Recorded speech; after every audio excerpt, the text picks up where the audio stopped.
understand that some residents of a condo complex here in Atlanta are really frustrated with what they say is disrepair, mold. I mean, I wouldn't want to live under those conditions, and it sounds like they don't either. And a lot of them are not, and here's why they're so frustrated. They're paying mortgage here, and they're not able to live here as well. Take a look at this. Is some of the video. My photographer that shot it said, you know, what you see here is not nearly as bad as it is. The camera can't just capture just what it's like once you're there. So this is in near the Peter Street area, near downtown on Walker Street, built back in 2007. In fact, I talked with one of the residents. She was one of the first people to move into this, and she says that it really has been what started off as a dream is now a nightmare, because just cracks, black molding, here water running, and they're pointing toward just a not what they're saying a thorough job by the construction work there. They're saying that if they would have taken action when it happened, made those changes,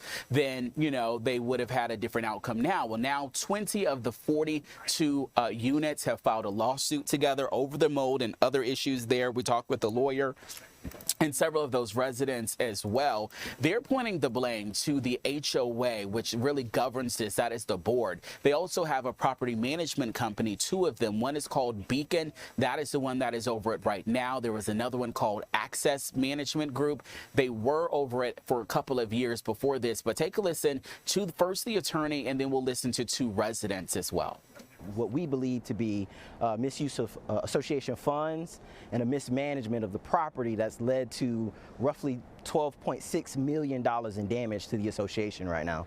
The board members were prioritizing their own interests, prioritizing their own properties, and the complaints that would come in from other members were either ignored or patchwork.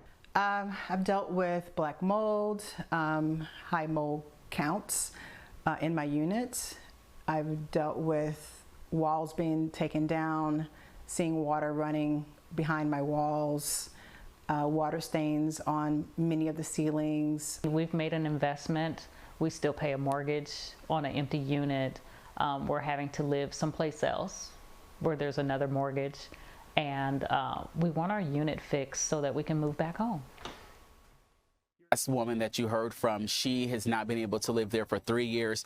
I feel really bad for her because she married and her husband had this place, so she really didn't have a say. This was supposed to be their marital home, you know, so now they're not able to. The woman before that is the one who originally moved in 2007, back when she says it was just a blank lot. Wow. So she was sold on a dream there. She thought it was going to be beautiful, and so far it's not. I did reach out to both of those companies. We haven't heard back just yet, but of course you'll let us know. I will of course let you know as well. But this is really just a huge lawsuit that they filed in Fulton County. They want a jury trial. They want to go before a jury, and the ultimate plan is they want to be able to have a judgment.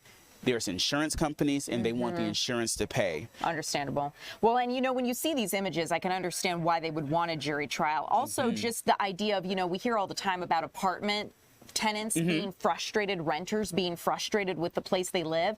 That's one thing. But to own a place that you cannot live in, that you are paying a mortgage on, and it is deeded to you, that I can't imagine how frustrating that is. Interesting thing here is they really want to get back to this. It's a great area. It's walkable. Where is this? This is near Peter Street, the Castleberry Hills, on it looked really Walker cute. Street. Walter Street, excuse me. But they want to get back to it because they actually love the area. They like they say that there's great bones there. They just are really frustrated right now in this economy, paying 2 different mortgages on top of life.